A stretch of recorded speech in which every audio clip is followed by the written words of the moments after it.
Good evening, everyone, and thank you very much for joining the Hearth Within for a very, very special occasion. Uh, our very favorite poet, Jayanta Mahapatra's latest collection of poems, Noon, New and Selected Poems, has just been released this month by Ketaki Foundation Trust in Bhubaneswar.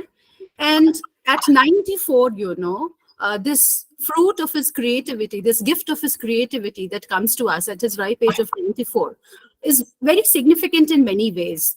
It points out to the very rich tradition of Indian English poetry that all of us are inheritors of.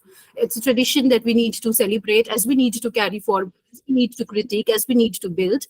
And it is also it's also an indication of the kind of lives that we can lead and we can use to fuel our art.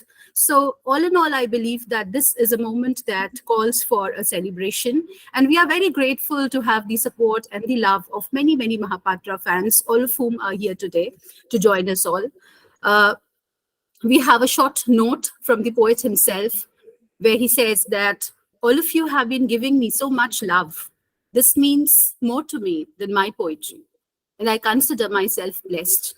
Thank you. Were you to read the poems in Noon, you would realize that the idea of blessing, the idea of love that he receives from every person that he meets, the deep humanism that animates his poetry is something that has always been a part of his work, but I think which is increasing or which is being more visible as one comes to this book, which is again entitled Noon, a very symbolic title. In the autumn of your life, when you think of Noon, or at the twilight of your life, when you think of Noon, it talks about the grit, the enthusiasm with which you're willing to face life as well as art. So we are here to talk about this very wonderful book. There are a bevy of scholars, critics, poets, and Mahapatra lovers with us. And without much ado, I would begin the session by inviting Sukrita Paul Kumar to initiate the discussion and to present her views on Mahapatra and his latest book. Over to you, Sukrita, ma'am. Thank you very much, Basudra. Thank you very much, Jaydeep. Thank you, all of you, for having made this opportunity or given this opportunity to me to speak. I failed to be present when the book was actually released in Bhubaneswar. And I know I can make no amends for that. I feel bad. And yet this opportunity, I think, should be taken to the fullest to be able to say something about Jayanta, with whom I have a very, very special relationship. And that is the beauty of Jayanta, that he's, everybody feels that I have a very special relationship with him. And that means that he is able to offer that kind of warmth and that kind of affection, that kind of closeness to everybody overall. And I would like to start by basically quoting from him. And I was very touched when I spoke at an occasion when he was given the Sahitya Academy Fellowship in Cuttack. And he, in his acceptance speech, had said, and I'll read that out, he said, "The best poetic subject is still the anti-poetic. The history of poetry is the history of the anti-poetic." Now, this is extremely intriguing, isn't it? What does he mean by that? And if you take that as a perspective coming from the poet himself to all the poetry that he wrote, I think it tells us a lot. It tells us how the ordinary can create the extraordinary, to start with. And by that, I mean that he was so very clear that his feet needed to be very much rooted into the ground, into the region, into the ethos where he lived, where he kind of not just lived meaninglessly, but with full attention, doing his physics to start with, and physics to metaphysics to also poetry. This was his journey. But what he was very conscious about, and that's what we see in the context of his poetry, And if it's time that we are talking about, the time that he deals with, the concept of time, not theoretically, but in his poetry, the past within the present, which moves towards future in a very significant way. So who can put him into any category? If you say that he's progressive, is he not a modernist? Why do we have to do that? As critics, we tend to categorize authors. We tend to categorize and frame them into a box, as it were. But I think a poet, the kind of genius that Jayanta is and his poetry is, it projects a certain kind of, I won't even say timelessness. You do see the past as past, but through the perspective of the present going towards future. So what are we talking about? Not categories of past, future, present, but how there is an amalgamation of all three within this moment, now. So now also cannot be fragmented in a linear fashion. Because the moment you really engage with now, you actually go deeper into the whole tunnel of time, as it were. The tunnel of time which captures within itself the past, and also, therefore, whether it is to do with his childhood memories, which he takes up in his poetry, or if it is to do with the memories of a historical kind, which going back into Ashoka's domain, Ashoka's rule, from that to the the famine or the drought or whatever that he's talking about. Hunger, for instance. If he's talking about hunger, the metaphor of hunger is so powerfully explored. So I'm not going to go into all the individual poems, but I do kind of see very clearly that there is a kind of, one has to use both the microscope and the telescope to understand him. It's that kind of thing. You need to be very myopic also, but you need to have a mega vision to understand him. That's the kind of holistic approach that he seems to have, whether to time or to even the sense of living that he talks about. He makes another statement when he says, "My poems deal with the life within myself, where the mind tries to find a sort of coherence from the mass of things in the world outside it." Now he's trying to sort out why poetry and why poetry to him when he makes this statement. And then I was, looking at a long poem that he has. I don't know when he wrote this because it's not dated, but in his latest volume, he brings this out and he calls it A Tale to Begin With. Now, I don't know how, I'm not going to read the whole poem, but I'll read some lines from it, which are very pertinent, where one does see it's a poem that, whenever he wrote it, but the point is there is a kind of a deep angst there, which he is kind of facing, confronting with all of us have complexes, fears, anxieties of all kinds, and he's confronting them truthfully in the presence of and that reminds me of Ispat Chugtai and her autobiography which she calls Kagzi-e-Pehran, that you are standing in the court of law, as it were, when you are writing a autobiography. And in that, you are making all confessions which otherwise will never come out. But in your autobiography, you are standing amidst your readers, anywhere, anytime, and and you have the courage to do it. So this is what Jayanta is trying to do here when he says, a tale to begin with. And this is what Ghalib also said, by the way. His Diwan starts with one of the shares in which he talks about Kagzi-e-Pehran, which is that your Pehran is Kagzi, and it will go and then you go into another world after all the truth is revealed.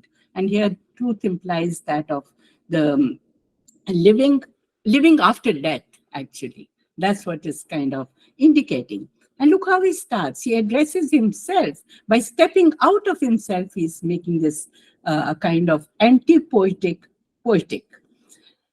Jayanta Mahapatra never did anything worthwhile. Today's youth is unaware of what he did. Those who knew him a little are dead and gone. He was an awful person. To tell the truth, no one had ever seen him, neither his friends nor relatives or his enemies.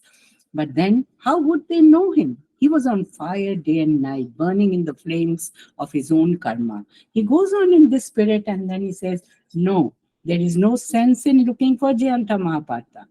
At times, he moves about in the cold winter skies, in the starry constellation of Scorpio, a question himself.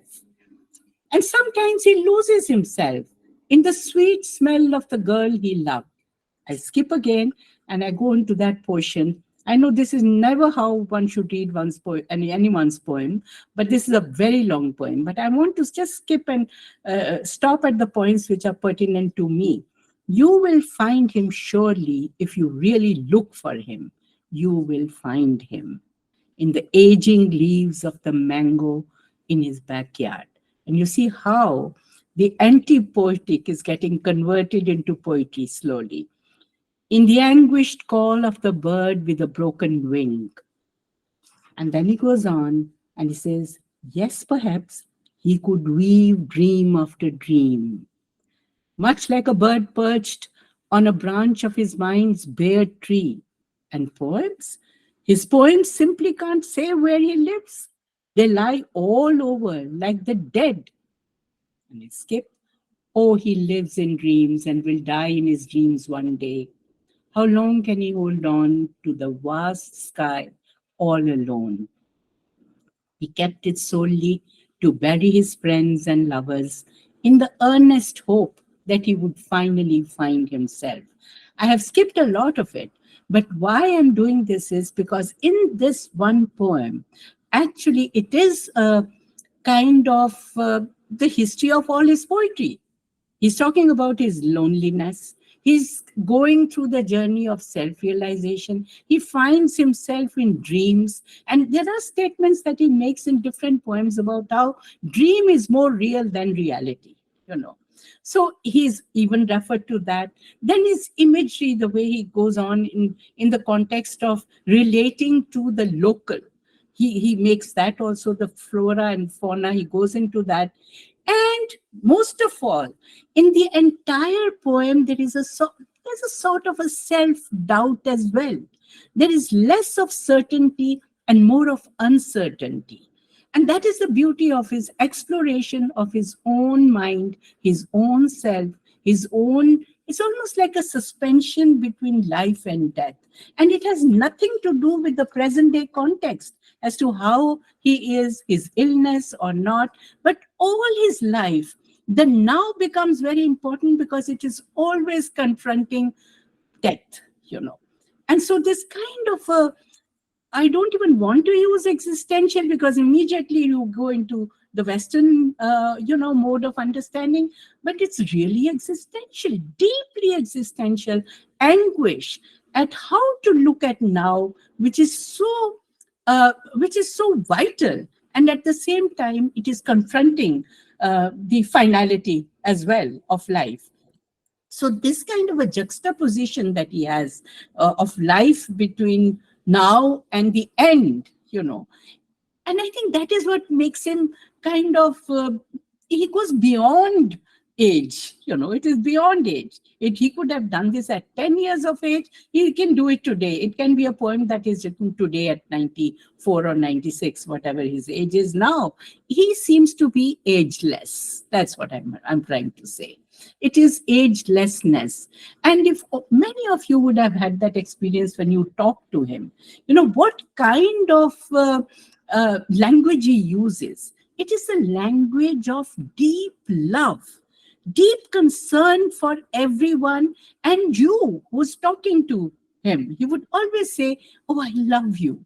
I love you. That is, he loves himself and everybody else and makes poetry out of that union all the time. And I think that's a very big gift that he has, and very, very big gift that he's able to offer to everyone, which also in turn creates compassion. Compassion for that raped girl that he talks about, you know, in one of the poems. Compassion for little hungry child, you know. Compassion for Odisha in the biggest possible way. One point I want to make before I stop, and that is, my great reverence to him, my great admiration for his bilinguality. He is bilingual. His and the best part is his, whatever, I won't say anglicization, but his English goes into his Odia, and his Odia comes into his English so smoothly. But there was a point in his life when he came to, when he actually took a decision, no more of just English. And he started writing in Odia more and more, and ultimately wrote about 9 volumes of poetry in Odisha, and about 20, of course, he has in English. But the way he sort of embraced English also had a lot of Odia-ness about it, with which he came to English, or started with English. So his life has been, and also the legacy that we have through him, therefore, we have to learn that lesson, that multilinguality of the kind that we should be enjoying in this country. We, because of our mode of education, particularly my generation, we have trained to become monolingual. And therefore, we are suffering from schizophrenia, I think, somewhere. Honestly, it's too harsh a word, but that's true. Because we shift our roles completely, In English, particularly most of us who are teaching English also and operating in English, we become one kind of a persona. And in the other domain, we are totally in our own language, depending on where we are. So we still use that term, our own language. See how spontaneously I said that, even if one is speaking English. But the point I'm making is that they have to come together in the same sensibility. It's not as if it is one against the other. Is side by side, and negotiation has to take place between that other language or other languages that we have and English. And only then genuine poetry, genuine writing happens. And that is why in Jayanta Mahapatra, a long time ago, when he got recognition, I remember reading about this when he was invited to Iowa.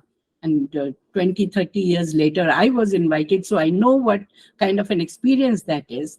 He was invited at Iowa because he was picked up for very special writing that he was doing at that age. I'm talking about, I think, 1976, when he was invited to come to Iowa. So that's the poet we are talking about. And at that time, he was doing what we've been talking about in English departments, about decolonizing our heads and minds and so on.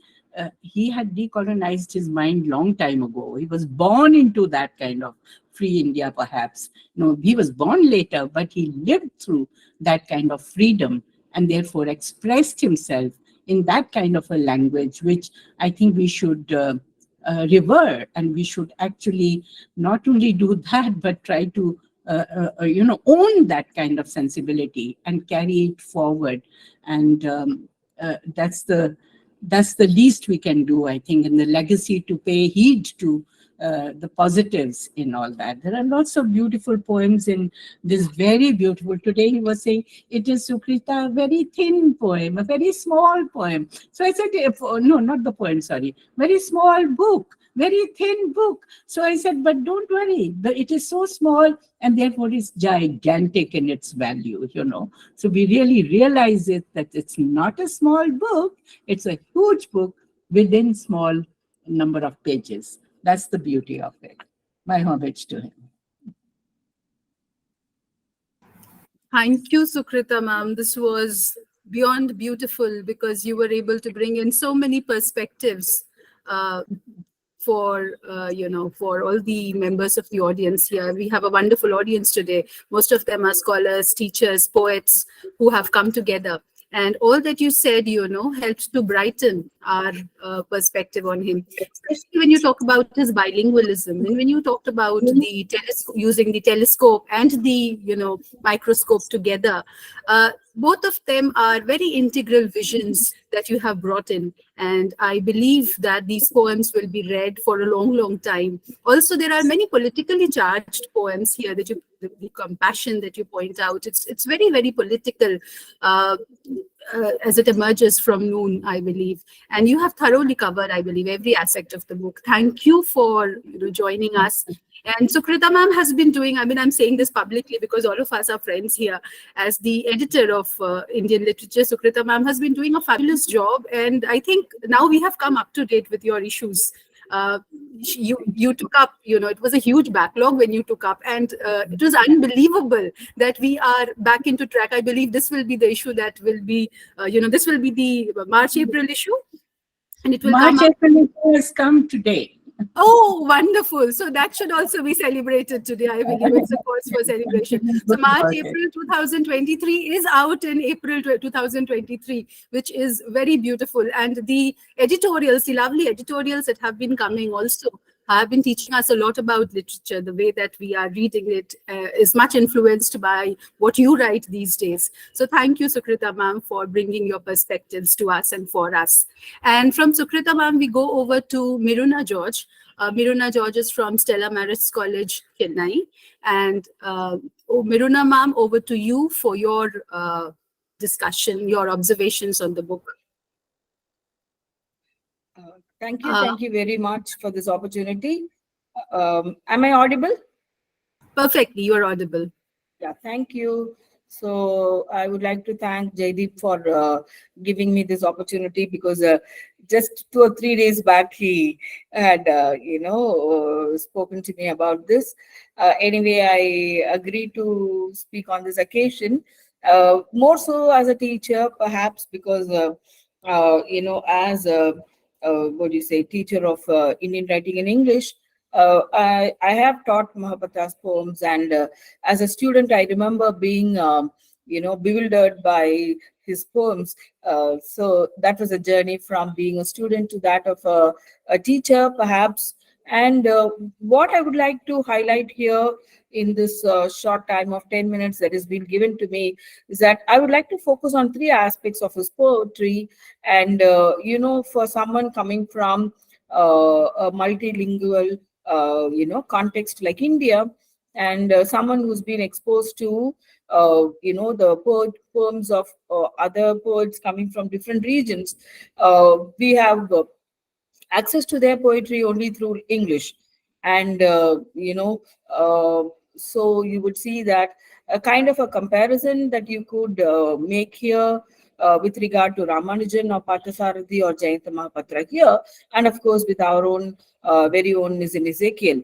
Now, I'm not going to take much time. I would like to focus on 3 aspects of Mahapatra's poems here, because as someone who had, approached his poems with a lot of trepidation, anxiety, perhaps, during the early years of my teaching career, at the same time, never failing to be awestruck by the deep intellect that you come across, the personhood of Mahapatra here.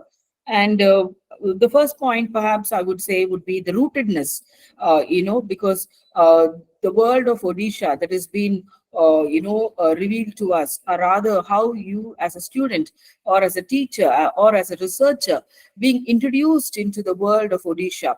Because when you read Mahapatra's poems, the first thing that strikes you is the temple imagery. Yes, of course, you are dropped deep into the ocean, perhaps, the calm sea, perhaps, the riverbanks, and then of course dawn at Puri. That's some one particular poem that really stays in your memory for a long time. And of course, we also see the landscape of Odisha, the Konark and the Puri temple, the temple priests. Of course, no one can forget the image of crow, because I don't think there's any other poet who has used the image of crow, widely than Mahapatra. Because, the minute you read Mahapatra's poems, there are some certain images that keep recurring, okay, because you see them as motives, you see them as symbols, you see them as metaphors that transport you to a different world altogether. And as far as Mahapatra's poems are concerned, the road is almost like a long tongue, the giant tongue that rolls out, the image of the road that is captured like that. And then, of course, hunger, like the previous speaker spoke about, because hunger is something that is bitter. Hunger is something that is soul striking. And in for an Indian reader, hunger, as you would see, in the eyes of a father, kind of having to pimp his own daughter. Yes, so this is the kind of extreme metaphors, extreme contexts that you come across when you read and teach Mahapatra. Of course, there is a lot of self-evasiveness there. There's a lot of ambivalence in his poems, and you are, totally drawn into a different world altogether. That takes me to the second point, where he kind of strikes a balance between the physical world and the surreal world. Maybe his exposure to the American brothers, maybe the anxiety to create a poem like a meta poem, where he is constantly aware that he is also a creator, the creator of the landscape that he produces in his poems, the mango trees in his backyard, of course, the crumbling leaves, the veins in the leaves, comparing them to the vein of the human body, the blood rushing through in the human body through the veins, and of course, the dark sanctum sanctorium of the temple. So these are some of the images that stay in your mind for a long time, and they haunt you perhaps, and you live with this poet. You live with the images created in his poems by him, and you try to make sense of them, you try to analyze them, you try to relate to them, and somewhere down the line, over a period of time, it resonates with you. So that is the beauty of Mahapatra's poems. And I have taught Ezekiel, I have taught the harsh reality that Ezekiel, with a mischievous, what do you say, hint of humor and satire that you come across in Ezekiel's poems. But then when you teach Mahapatra, it's a totally different world altogether. You don't know, you don't know which world you're treading in. Is it the physical world of anxiety and guilt and the passion and the desire of the human body that you are talking about? Or are you thinking of the other world? Are you thinking of a soul trying to figure out, where redemption lies? Is it something where you want to, turn your back and say that, come on, I don't understand what the temple priests are trying to say? Or you want to say the plight of the widows, their endless prayers, they don't really bring about any change in their predicament, but yet they go. So that is the mystery of faith, mystery of Indian religions, mystery of the caste system. See, he kind of probes, and it's a kind of a thesis. Every poem is like a thesis. Every poem is like a research unto the surreal world, the balance between the real physical world and the surreal world. And you learn to enjoy Mahapatra. He grows on you. He's not someone who kind of readily gives you an answer. He does not leave a poem in in a straightforward manner. You get a message or something. Not at all. It's like a puzzle, it's like a riddle for you. There is so much of ambivalence in his poems, and you really wonder what exactly this man is trying to tell you.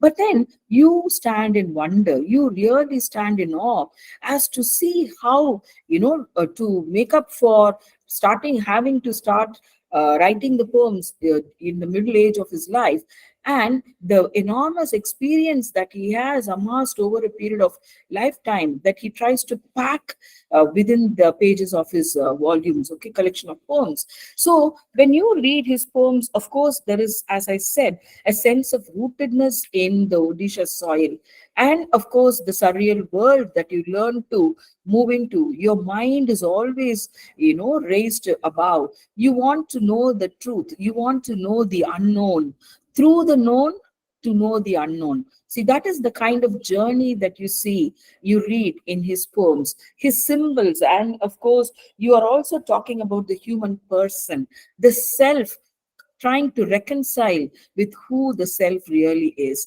the known and the unknown, the light and the dark, the play of the light and the dark, the sunrise and the sunset, the beach, the setting sun at the beach. These are the worlds that he recreates in his poems. And of course, the third point I would like to bring up here is that his poems here kind of challenge you. It's almost like this existential question. They challenge you and they taunt you to learn more about life.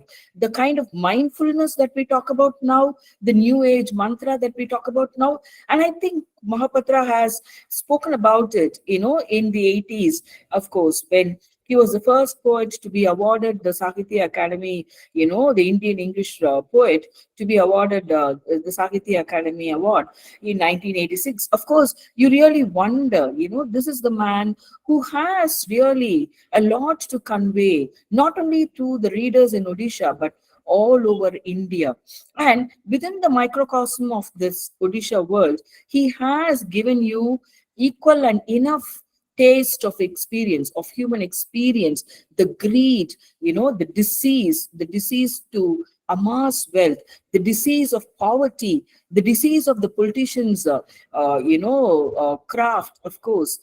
And then, of course, he's also talking about religion as an institution that only oppresses, the common man. Okay, so writing, of course, is a craft for him. Poetry, of course, is a craft for him. But there is also the philosopher here. There is also the philosophical questions that he time and again, raises in his poems. And I think, much like his counterpart, Wallace Stevens, because when you read Wallace Stevens' poems, you look at the meta aspect of his poetry, and you also notice similar kind of approach in Mahapatra's poems as well. The self-conscious writing, the meta writing, and somewhere you see he breaks the ground between modernism and postmodernism.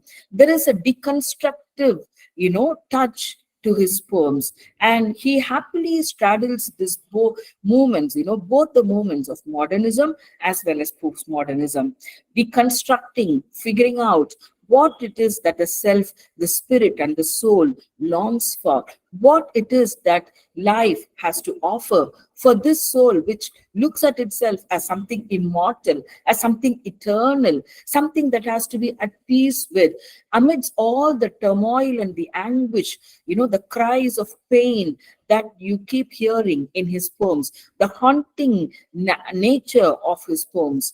And I think, all of this make him a very special poet, something very different, somebody who's different. Of course, all the poets who come from India, Ramanujan, Parthasarathi, all of them by themselves are unique. But what with Mahapatra that you experience is something very special and unique. And I think, we really offer him our gratitude for introducing us into this world of ambivalence, to this world of spirituality, to this world of the, kind of balance between nihilism and hope, despair and optimism, spirituality, and of course the darkness that time and again is, evoked in his poems. So thank you very much. I really didn't mean it like a kind of a lecture or anything. I just wanted to share how I enjoyed reading Mahapatra, and that's what I had just done now. So thank you very much for your time. Thank you. Thank you. Thank you, Miruna ma'am. And it was not at all a lecture. It was a very beautiful delivery of very pertinent observations on Mahapatra's work.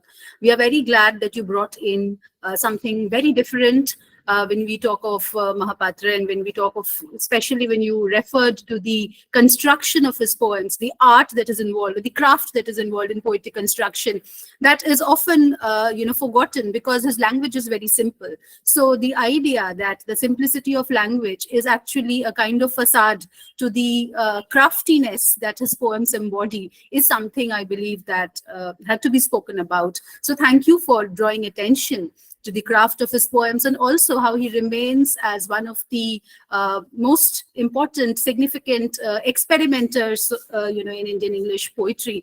And when you combine that with Sukrita ma'am's observations on how, his poems are very timeless in nature, and you cannot look at them from one particular perspective. His craft, I believe, needs more attention in terms of research also. Thank you very much for bringing in these ideas, for drawing attention to the surrealism of the poems. They are indeed very ambiguous, very ambivalent, very surreal in their approach. Thank you very much. And from Professor Miruna George, we move over to poet and Professor Ashwani Kumar, who has had a very tiresome day as the Dean of the Tata Institute of Social Sciences, taking admissions, but has been very glad to, very grateful. We are very grateful that you consented to join us. He gladly gave his consent. And over to you, Ashwani sir, for your observation on this book. Oh, thank you, Vasudhara, for you and Jaydeep, and doing something for Jayanta Babu or Jayanta Mahapatra. I'm always around. And as you know that I just part of Jayanta, Sukrita was expected to come to Bhubaneswar to launch the book and also talk about Jayanta's poetry. So here is, I'm just back from Bhubaneswar. The book was released there, and an August gathering of leading Odia writers, thinkers, philosophers, and also poetry lovers. So I would be very brief, but because I don't want to repeat what I said, because I presented a long, analysis, perhaps a little deeper than what I would do today on Jayanta Babu's poetic world. But let me do some ritual, because Jyoti Ranjan, the founder of Ketaki Foundation, is here, who produced this lovely coffee table book. And I have promised Jayanta that wherever I go, I will market this, because it's very important that people, buy poetry books.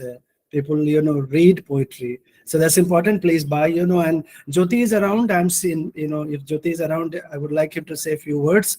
These are rituals, partially Odia. I would not say partly Odia, but Jayanta always calls me Kyonjar boy. So these rituals are important for me. And then, Jayanta's book, I have spoken all about noon, and I had a long discussion with Jayanta. I was very tired at the end of the function. So what I'm going to do now, Vasu and Jaydeep and Sukrita ji, with your permission, I will be brief and try to, not even unpack and decode, Jayanta's universe. Well, simply, in a more lyric sense, I would share some of my reflections on Jayanta Babu very briefly, and not repeating myself again and again what I have just said. So let me begin like a poet, and my relationship with Jayanta is very poetic, like people who know the relationship between us, it's a very different kind of relationship. We are silent, it's like lovers' relationship. So I will speak from that, and it's a very unconditional relationship. So let me speak, begin with a surreal scenario. Who is Jayanta Mahapatra? Who is Jayanta Mahapatra? Quote, a sacred relic growing up with the helplessness and the generous tears, or a hidden wound in the darkness, or the last thrust of the blood in the night, in his own words from his poem, The Wound. So who is Jayanta Mahapatra? I leave it to all of you to, unpack, decode in colonial, post-colonial, semi-colonial, whatever manner. Define conventional labels. Jayanta Babu, Jayanta Mahapatra, or Jayantada is the most distinguished living poet writing in India in any language, whose intricately metaphorical poetry, or what he himself calls colloquial narrative poetry, revels in the physical beauty of the universe, the harshness of the divine, harshness of survival, and the complexities of living and writing in two cultural worlds, overlapping and also in conflict with each other. From his first collection of poems, Swambara, and other poems in 1971 to Noon Now in 2023, March-April, his poems are sublime lyric of rootedness and also paradoxes of existential dilemmas. While accepting Jayanta agrees. While accepting that human beings inevitably seek to understand life's purpose, Jayanta Babu takes the skeptical position, unlike many of us, that the natural world, the universe, and the human enterprise remain silent about any such purpose. Since existence itself has no meaning here, we must learn to bear a fertile emptiness, quote unquote, a fertile emptiness arising out of vast expanses of memories, individual and collective. No wonder Jayanta Babu or Jayanta Mahapatra is a supreme exponent of human fallibility, vulnerability, and solitude. Solitude, a strange abode of hospitality and hostility. No wonder poetry is the only religion. Recall his famous Puri poems. Thus, Jayanta Mahapatra is a pilgrim poet, searching the secret places of the heart while spreading Promethean fire wherever he travels. Are you still surprised? Are you still surprised why you experience the thrill of visionary realms of poetic life in his poems? This is the Indian in me. Unlike many Anglophone poets, famous, non-famous, this is the Indian in me, in his own words, but he does not know where does it all begin, unquote. No poet is more apt than Jayanta Mahapatra, who creates a metaphysics of realism, a strange form, what I call a strange form of nothingness, which pushes language to the point of its complete disintegration, so that historical past and personal memories are perfectly matched in this imperfect world of poetry. Jayanta often fuses elemental imagery with the experience of eternal in two ways. In its mysterious and absorbing imagery, which evokes another journey of the lyrical and linguistic surprises. Since the publications of his epic poem, Relationship, Jayanta has developed a unique personal poetic idiom, personal, I'm emphasizing, noted for a painter's eye for the particulars of the local landscape, its beaches, clouds, rains, rainbows, rivers, with turtles, crabs, and fish. The vast, sparkling expanse of the mythic, mimetic, real Odisha, a living history with its mesmerizing visual images. In Jayanta's poems, you see precious and innovative poetic denouement of our individual and collective destiny, which leads to many of us, which leads many of us to renewal of identity, history, and karmic anonymity. Karmic anonymity, I emphasize. To test this, come to Chandravaga, his famous house in Cuttack, the theater of rivers, rains, and rainbows. Like David Walcott, who asks, where are your monuments, your battles, martyrs? Where is your tribal memory? Jayanta Mahapatra's poetry is also about his land, landscape, and cultures of his people, making him national poet of Odisha and also national poet of India. In his poetry, Jayanta Babu, perhaps like many of us who have done a lot of experimental writing as a poet, he doesn't do fancy stuff, like writing ghazal, or sonnet. But Jayanta has not only invented a modernist language, I'm not a teacher of English, but those who teach, they know that he has not only invented a modernist language for traditional Odia poetry, he has also developed radical forms of poetic traditions. In him, Odisha has its greatest poet, perhaps, after Jaydev. Therefore, his life and poetry together define what I call a history of imagination, transforming the central trope of English poetry from the days of Hickey's English seasons to Jayanta Babu's famous poem, Indian Summer. In other words, Jayanta Mahapatra has not only transcribed received traditions of aesthetics in India, but also invented new forms of poetic images, syntactical movements, and lyrical verbal tonalities in animate and inanimate objects of life. In his poetry, with respect to my contemporary poet friends, English poetry is no longer Anglophone poetry. You will not find biryanification or chutneyfication, all this fancy post-colonial homelessness, I mean, like in typical Derridian fashion, you would not find it. What he has done, he had made Indian poetry or English poetry more like Bhasha poetry, more heterogeneous, more hybrid, and carries within itself what critic Frederick Jameson calls elsewhere political unconsciousness. Recall his iconic poem, Hunger. You meet anyone in Odisha, any person in Odisha on the street, they remember, That is why Jayanta is a Zan Kavi, a Lok Kavi, unlike many Anglophone or English poets.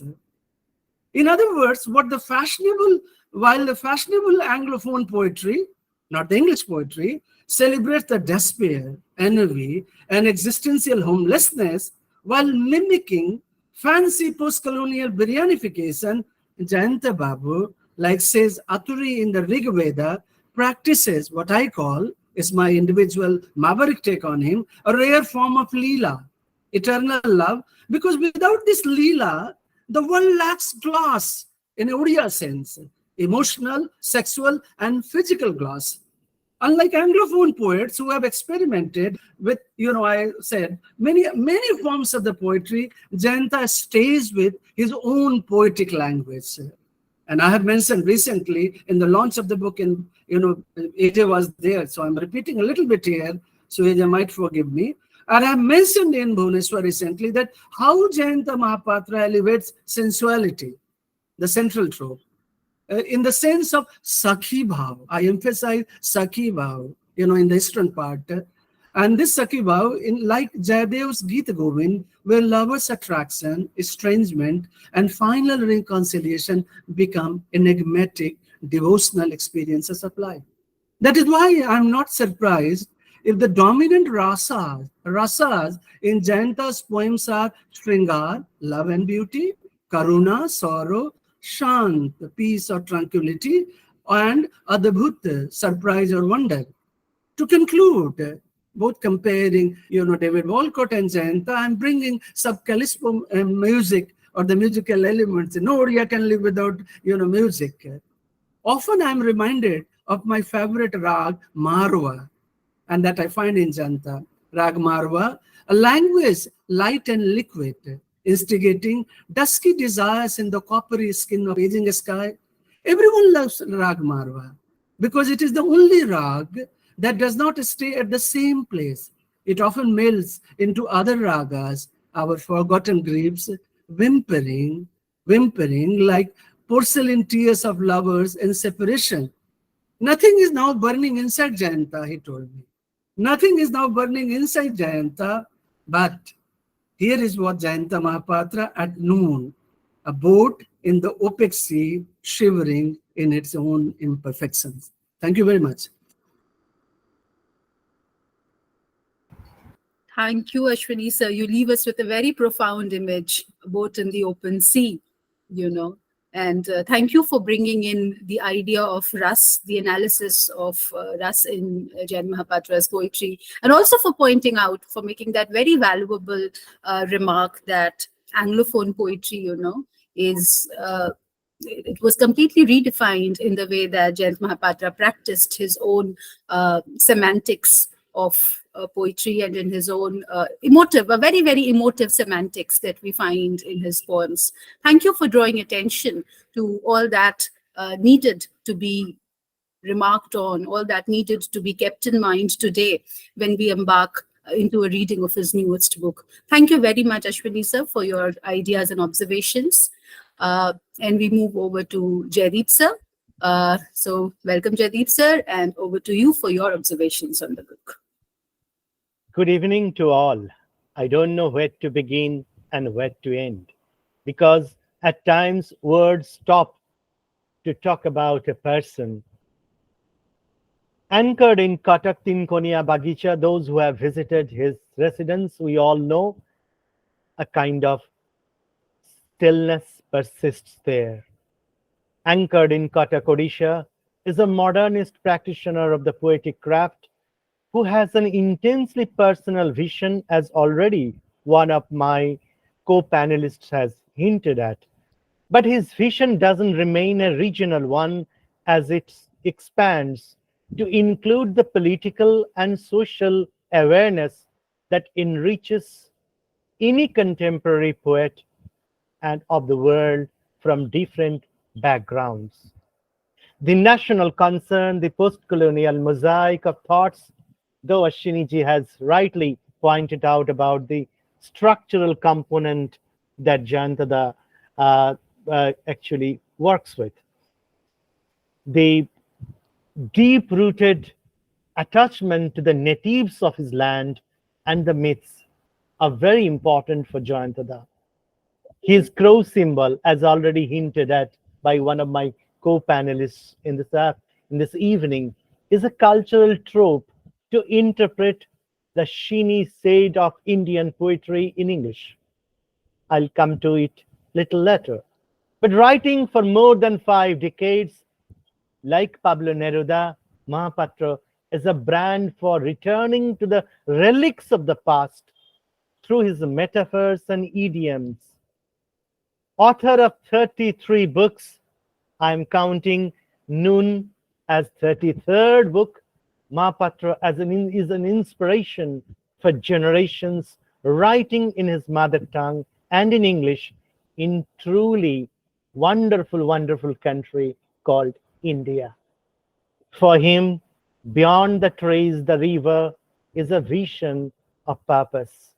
Recently, I had the opportunity to guest edit a special feature on Relationships Unbound, works of Jayanta Mahapatra for one of the leading online journals, Muse India journal, which came out just 1 month ago, which is a humble tribute to the banyan tree of Indian English poetry, who made poetry easy and easygoing in the contemporary times. He arrived in the poetry scene, as Sukrita ji already pointed out, in around 1971 with the title Close the Sky 10 by 10. In the 70s, if we think, his poems were published in major poetry journals in the world, and he earned accolades from different shows.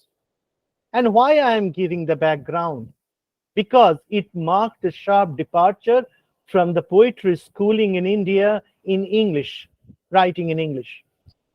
During the 1970s, as Sukrita ji has already hinted at and also mentioned, he was invited to read poems for many significant places, including the University of Iowa City in the year 1976. And why I am repeating it, because in one of my interviews with Jayanta Mahapatra, actually I asked a question and he gave a very pertinent answer to that. Because I know in this evening, there are PhD scholars who are working on Jayantada and contemporary Indian English poetry from different backgrounds in different parts of India, and who are the assets of Indian cultural heritage. And I will say the saviors of Indian English poetry.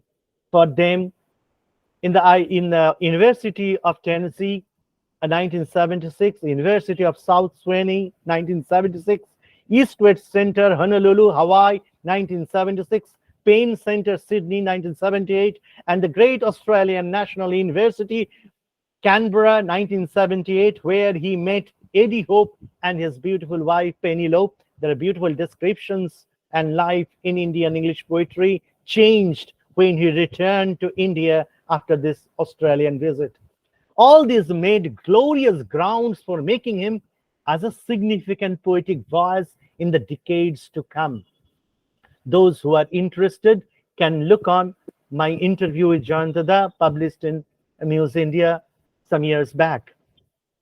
The question was for me, who are the important reviewers of the early years of your poetry?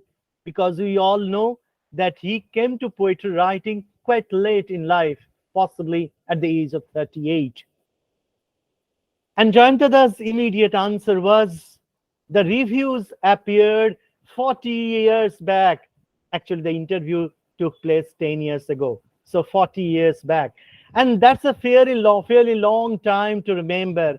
And the reviewers too. Frankly, one only falls back upon the positive reviews.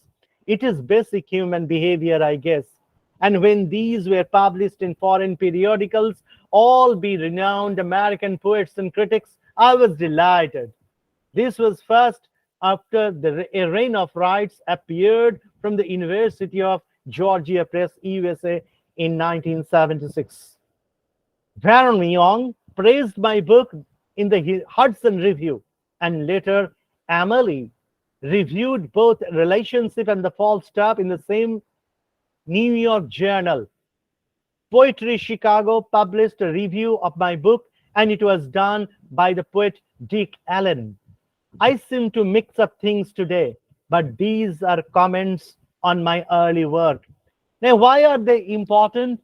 Because, 1970s was the time when Indian English poetry made a turn from the Bombay School of Writing. I know many of my contemporary fellow poets are from different parts of India, and each made a kind of departure from a traditional lineup of poetry to a new gharana altogether. My next question to Jayanta was, how important was your trip to the University of Iowa in the year 1976? Jayantada's answer was, I cannot deny that my 6-month-long visit to Iowa City in the fall and winter of 1976 was a sort of turning point of my poetry. As you were aware, I began writing poetry quite late, when I was in my late 30s, something my friends saw as a fitful diversion, not the calling which I took poetry to be. So there was, at 40, trying earnestly to be a poet, having abandoned my research in physics, in quantum mechanics, to be precise, my pursuits in photography altogether. My first 2 books had been received poorly by critics in Bombay and Delhi, and this was in 1971.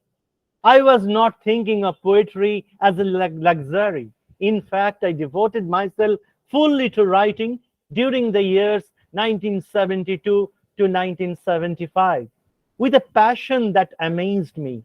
My poems started appearing in distinguished periodicals of repute such as Critical Quarterly, The Times Literary Supplement in Britain, Chicago Review, Poetry Chicago, The New Republic, the Senior Review, USA.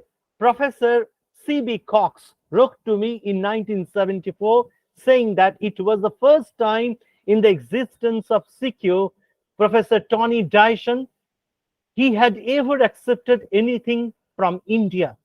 And I specially mention it because India made prominence in Indian English poetry by this assertion of poetry through Jayanta Mahapatra in the most prominent places in the mid-1970s. That was something very, very special.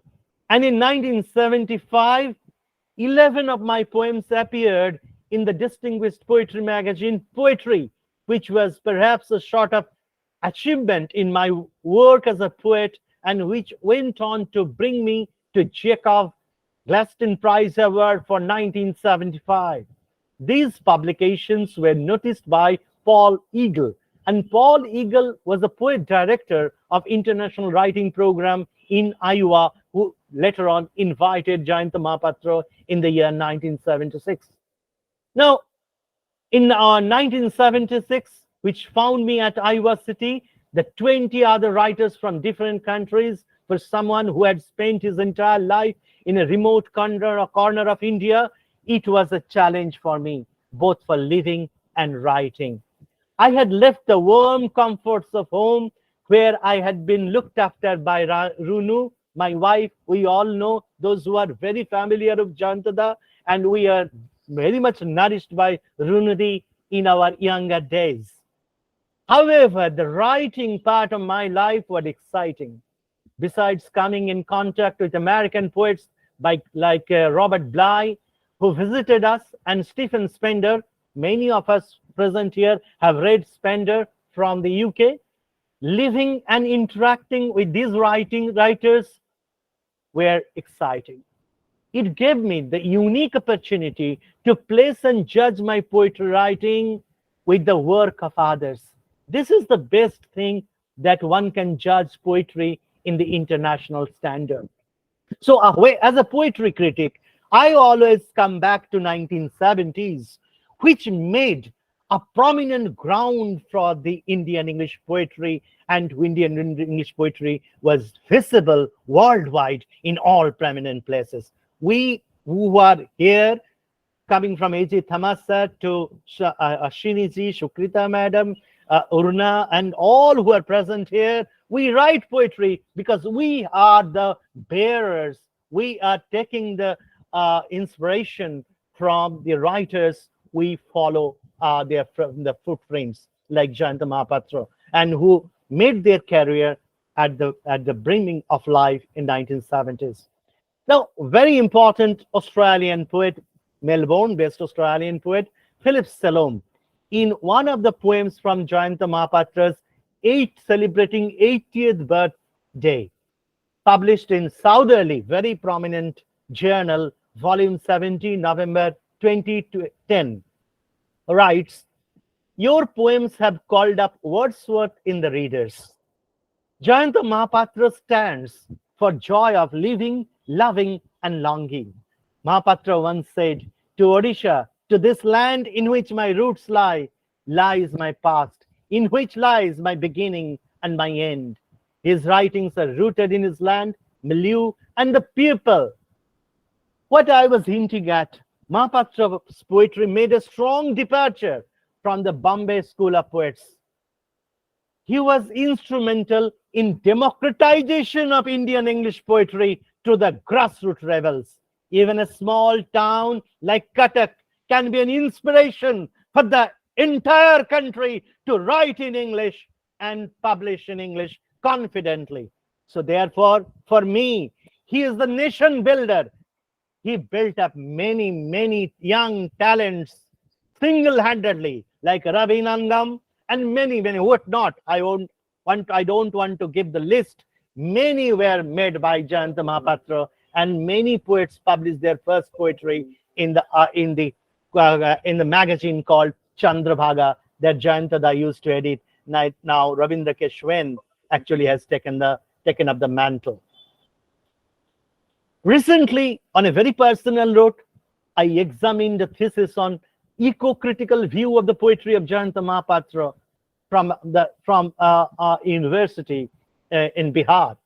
Mahapatra maintains an approximation with the physical features of the setting in his poetry.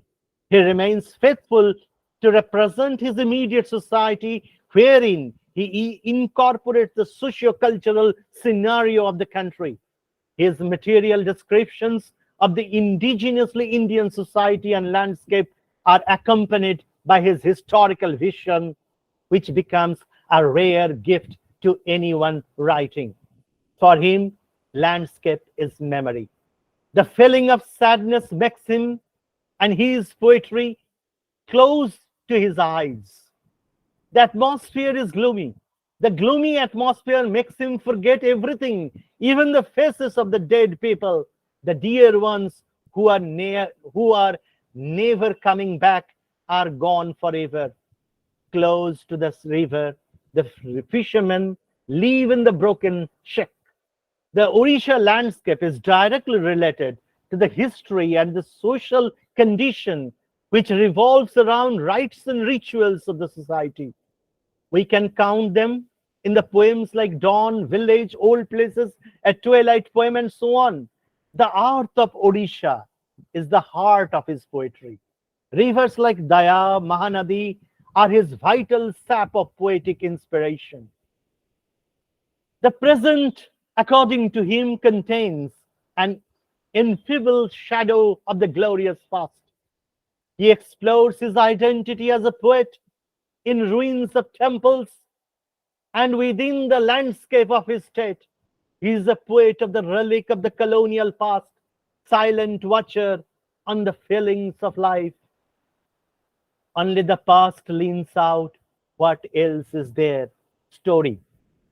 Trained as a physicist, Jayanta Mahapatra writes poetry that is intensely personal and fit in the dashboard of new economy and contemporary politics.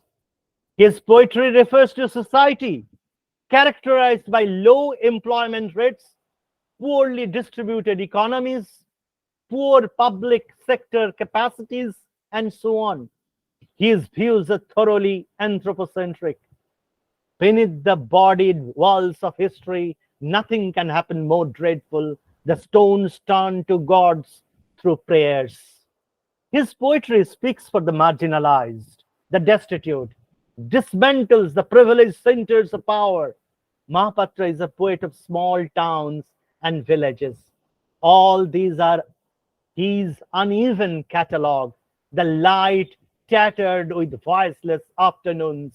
He makes his choices, inscriptions, very clear, very pertinent.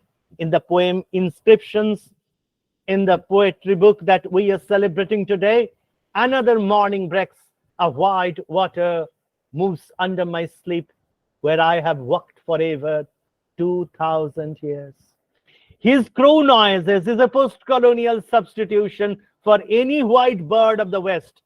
Mahapatra says, it is here I live, in this unseen heart. That is the mastery of the poet. When dawn arrives at Puri, crows produce endless noise and people become active. Crows with great hope of getting food start marking noise. Like waves rolling in the water of, he uses the natural imagery as not as exotic. He's a poet of growing flowers in the air. His crow presents and his crow poems also remind us.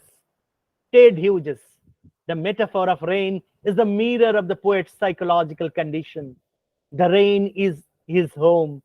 Stone is a diffusive metaphor for Mahapatra. Door, bone, night, death, evening, sleep, tomorrow, relationship, what knock? These are the very stock symbols of Mahapatra. How night is night, and through it to enter the kingdom where Orient turns, bone of time. The rain I have known and traded all this life is thrown like kelp on the bit, leaf by leaf. In the remote stillness of the trees, something hangs by a naked weariness. Let me conclude with a poem dedicated to the banyan tree of Indian English poetry, and I call him the Gangotri of Indian English poetry, Jayanta Mahapatra. The title of my poem, The Sun Moments, for Jayanta Mahapatra. A missing person is playing the magician at your floral gate, surrounded by green hopes, ceaseless crow noises before the wearing banks of the relationships.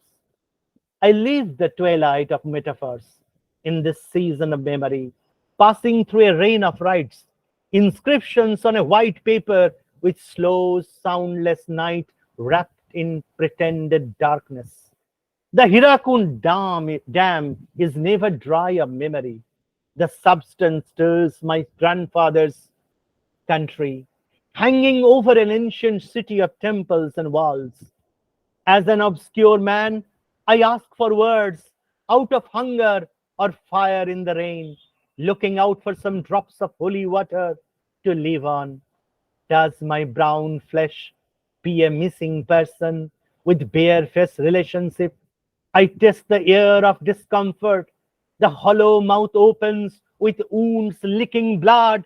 Tonight, I am beside the chariot and a lion sitting, counting shadow spaces at Chandrabhaga beach. Without talking to it, my random descent begins. Life signs are white bones of time. If I lose all doors of paper, the well lamp waiting forever, how can I talk to a god? How can I talk to a god? This is my humble tribute to Jayanta Mahapatra. Thank you all. Thank you, Jaydeep sir, for that wonderful poem and for your wonderful discussion. Thank you for bringing Jayant Mahapatra's own voice into the gathering by quoting from his interviews and talking about the experiences that built him as a poet. Thank you also for pointing to the very valuable eco-critical perspective that is widely being read in his works these days. Thank you very much. And from here, we move on to the fabulous students and research scholars who have joined us to celebrate the book by reading their chosen poems from it, their loved poems from it. So without any further delay, I would like to invite Jayaselvi, who is a JRF, a PhD scholar, who has recently submitted her thesis at Stella Maris College, Chennai. So Jayaselvi, over to you and to read your poem. Yes.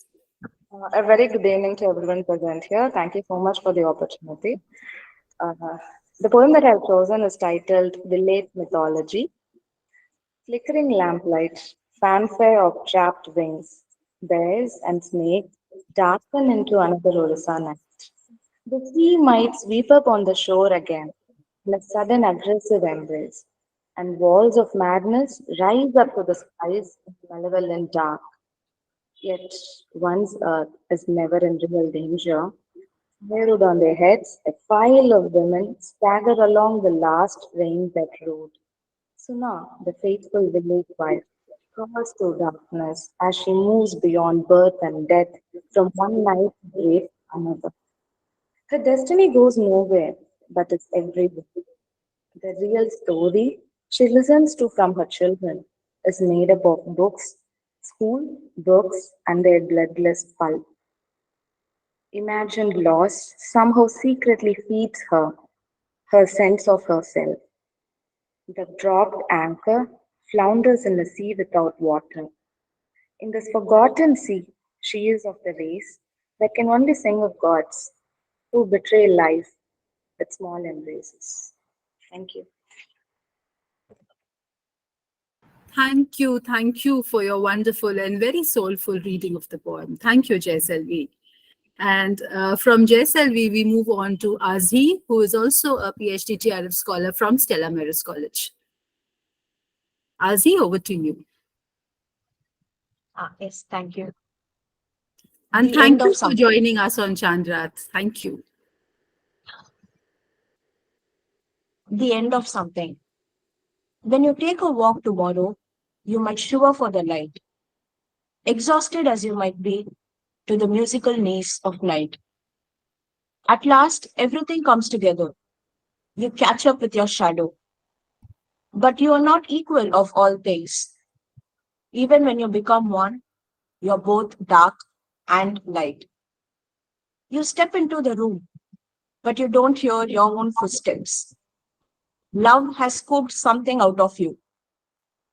You can't remember pain and grief, or that face, open and closed, defiant and withdrawn.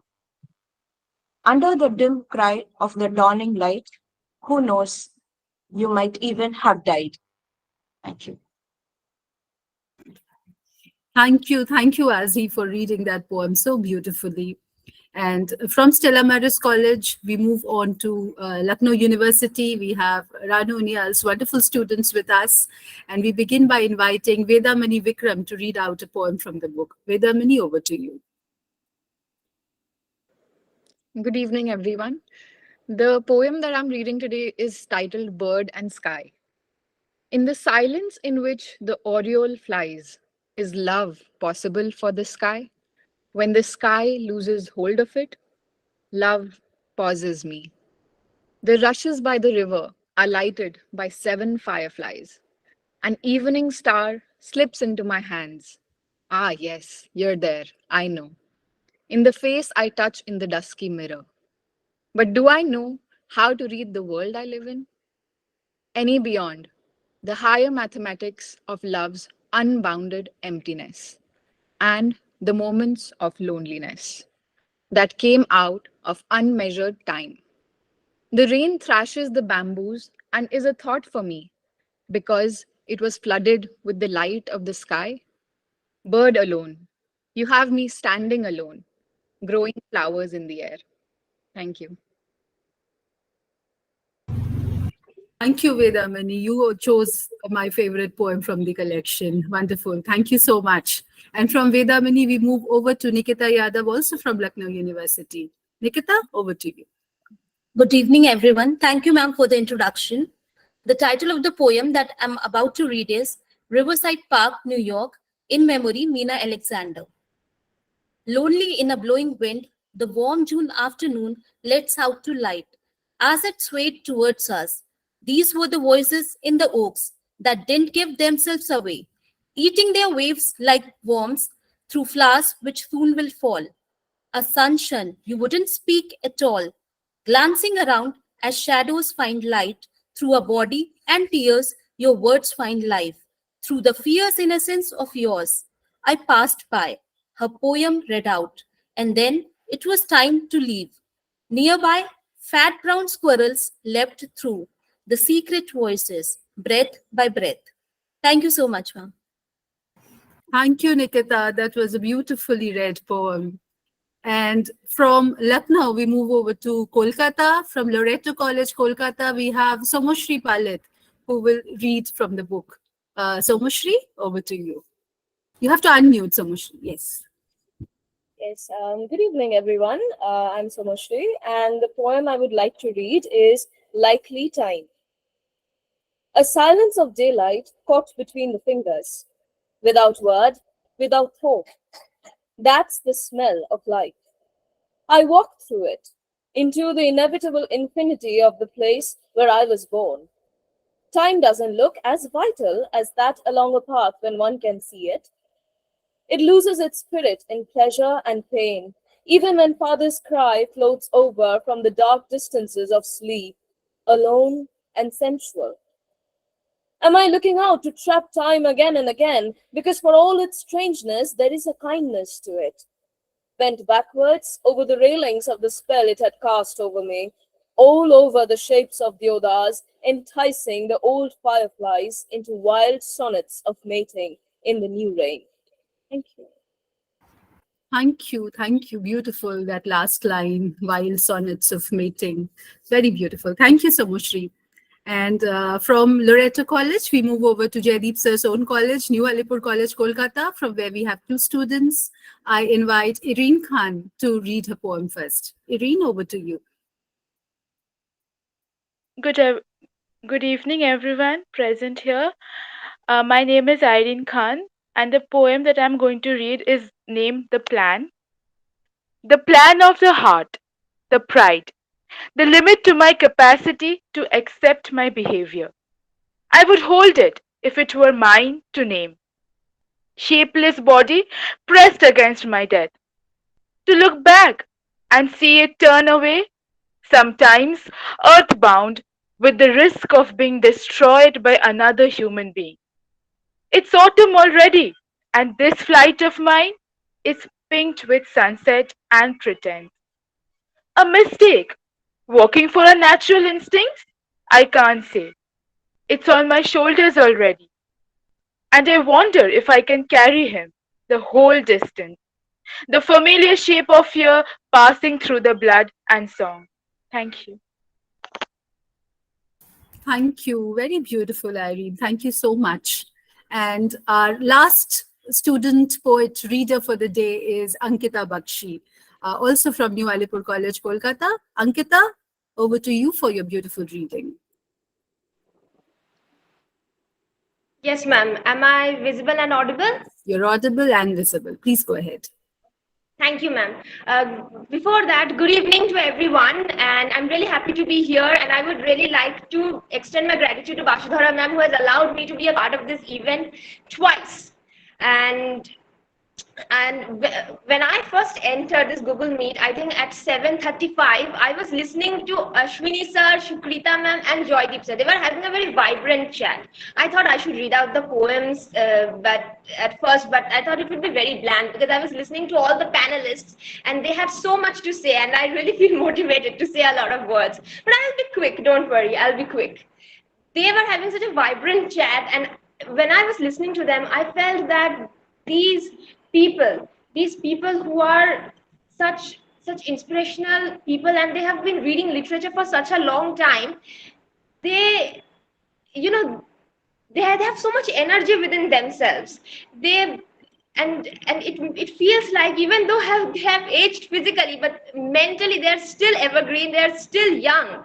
And I was able to relate with them. And when our principal Jaydeep sir, he said that okay, Bashudhara ma'am, it's time that we start, because most of the participants have joined. And I thought, no, just continue with the chat, I want to listen to you guys more. Because I think it was Dr. Miruna who was saying that Jayanta Mahapatra brings out the ordinary in a very extraordinary way. And I think this ordinary thing that adults talking with each other, this doesn't happen these days, because our adults in 21st century has been burdened with so many responsibilities on their shoulders that they don't always get time to talk. And I think these events allow us to talk not just on surface level or superficial matters like how you're doing and everything, but also we get to discuss. And I will say all the panelists that have I've been listening to them very carefully, and I have really learned a lot. And I think I've been really enjoying everything that I have heard. Okay, so today I'll be reading two poems. One is the poem Violence, and the other is Hunger. Very honestly speaking, my introduction to Jayanta Mahapatra was in Jaydeep sir's class. It was academic in nature. He was teaching Dawn at Puri, and I think it was again Dr. Miruna who was talking about how Jayanta Mahapatra has focused on the representation of crows. And I would really like to read out the first three lines of Dawn at Puri. And since I'm not like Jaydeep sir who can memorize whole loads of lines together and read it out from his own mind, I really have to read it what I have written over here. My memory is bad. Endless crow noises, a skull in the holy sands tilts its empty country towards hunger. I really like this.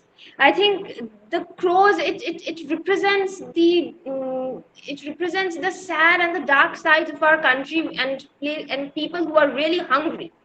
Now I will not talk much about Dawn at Puri, and I will be going over to the poem Violence.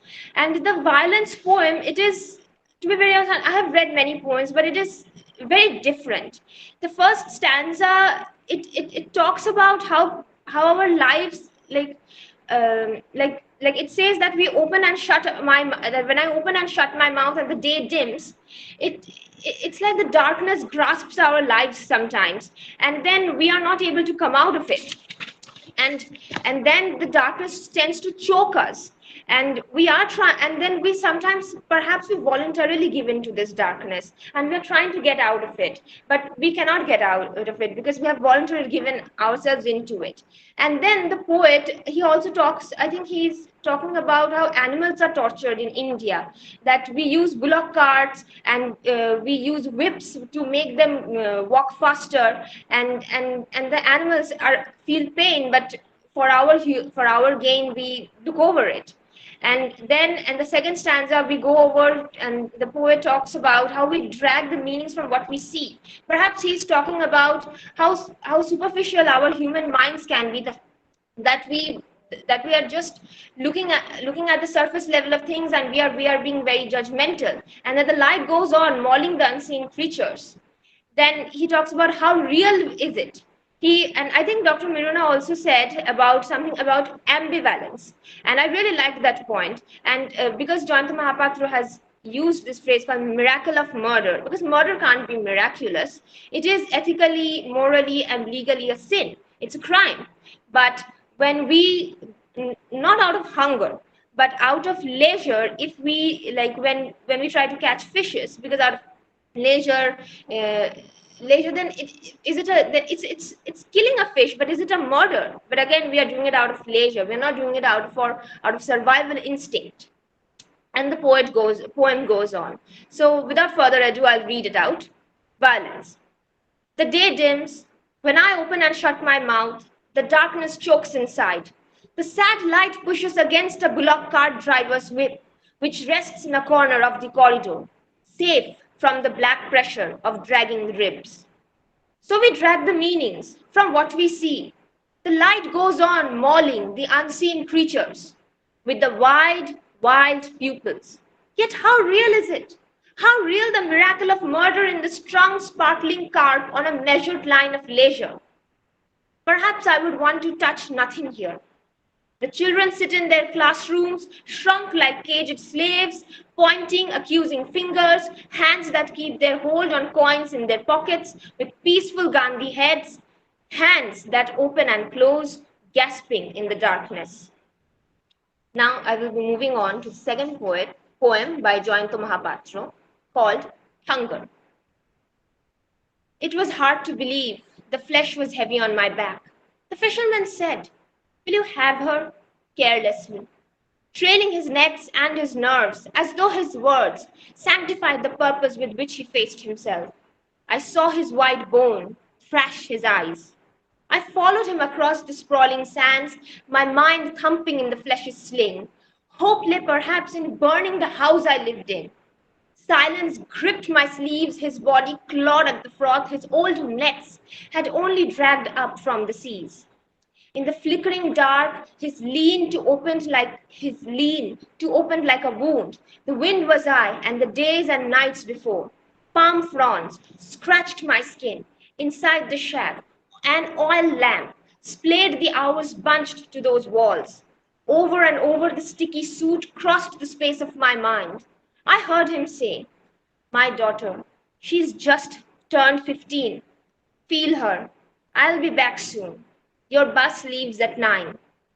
The sky fell on me, and a father's exhausted while, long and lean her ears were cold as rubber. She opened her wormy legs wide. I felt the hunger there. The other one, the fish slithering, turning inside.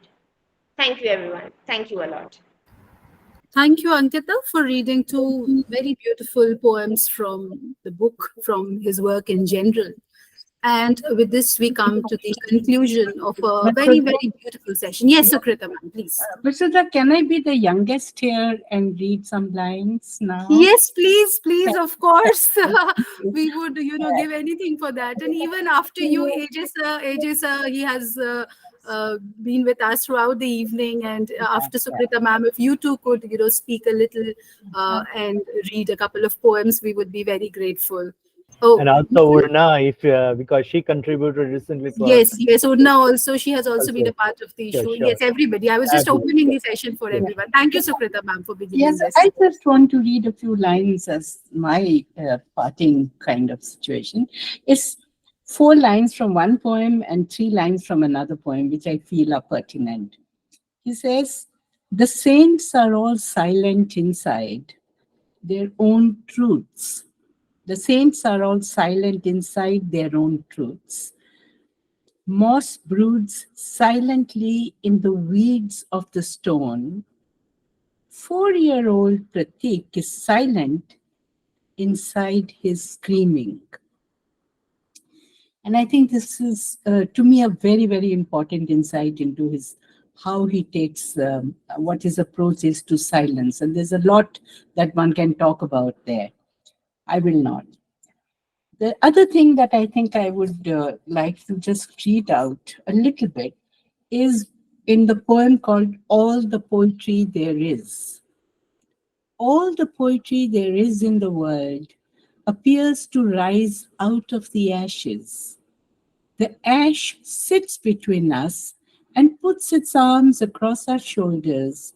It makes the world so emptily quiet, for there is nothing like the ashes to remind us how little there is to say. Thank you.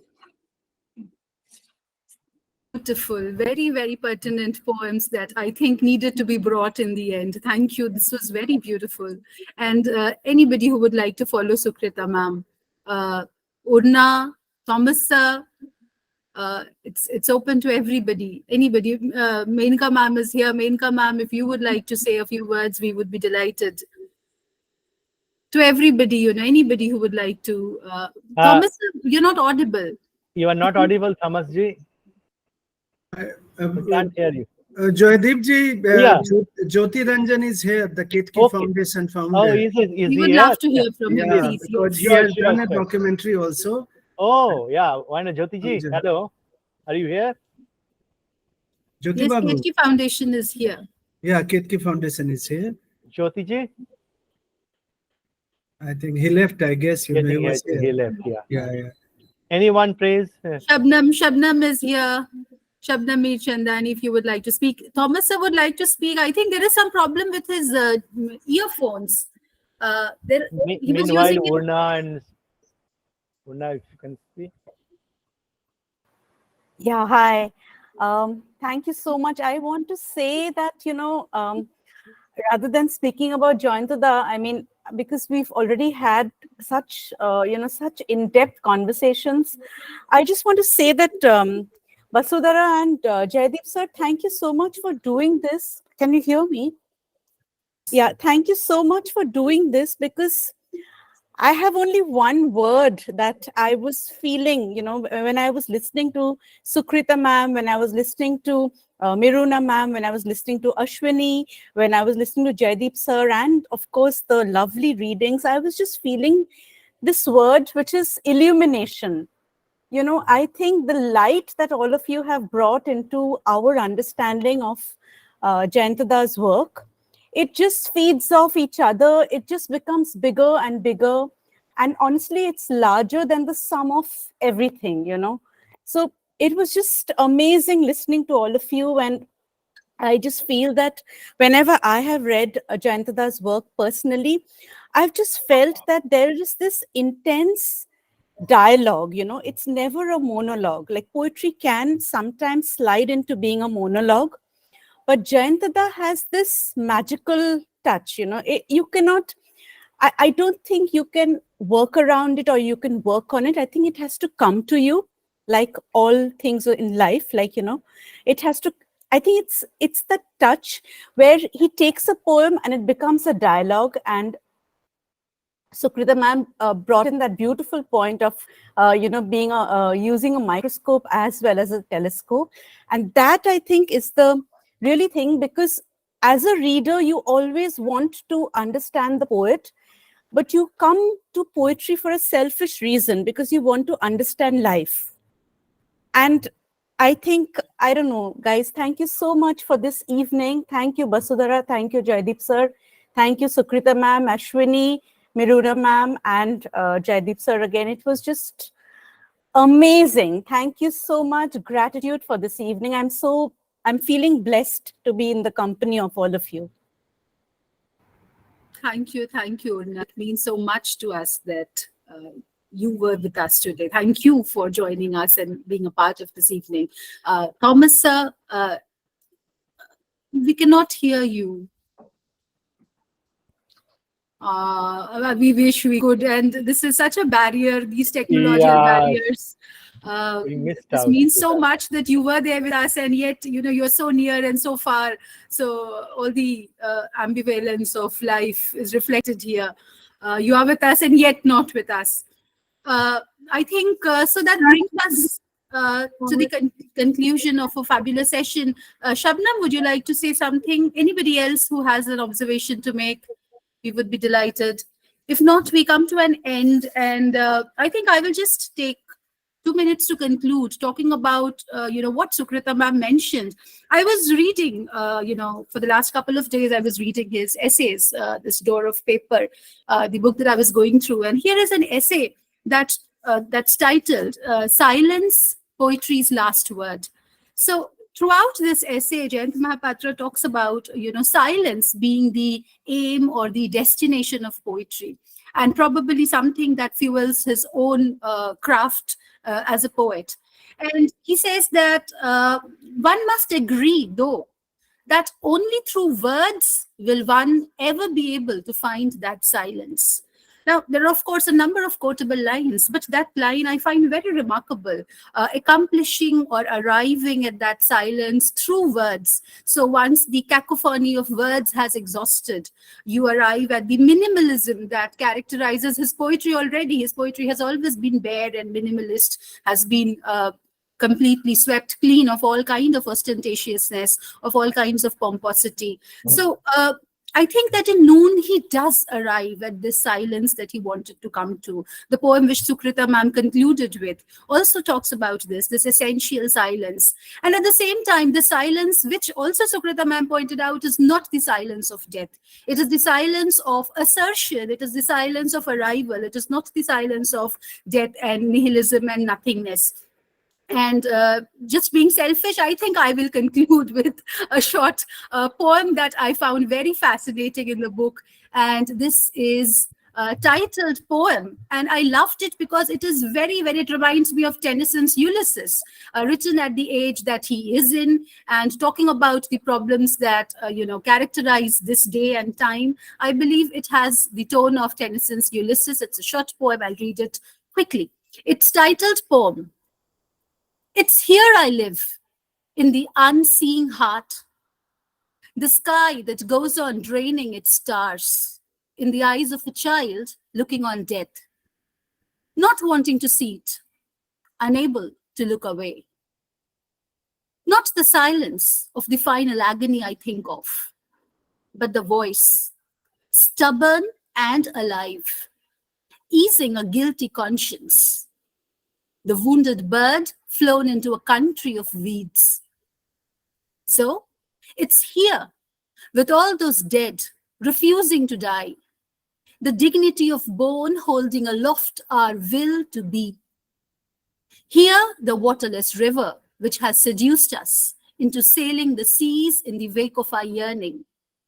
And here, the dust of an unassuming beauty. So while Yeats ends with the birth of a terrible beauty, Jayanta Mahapatra concludes with an unassuming beauty that characterizes the end and the silence of all life. So I believe that this is a book that will live in our hearts always. Thank you, Jayanta Mahapatra, when you watch this, when you listen to us. Thank you for giving the gift of such beautiful poems to the world, always, and in the form of this special book. And thank you to every member of the panel, every member of the audience, every reader who was here today to celebrate the book with us, to celebrate its birth and arrival in the world. And we hope that this continues. We hope to receive your guidance, your mentorship, and the love that you spread through poetry. Thank you once. Thank you. Thank you very much. Thank you, each and everyone. Thank you. Thank you very much. Thank you all, wonderful Thank students and scholars. And wishing everyone a very happy Eid tomorrow. Happy Eid tomorrow. Very happy Eid Mubarak ho. Eid Mubarak ho. घरों में दिए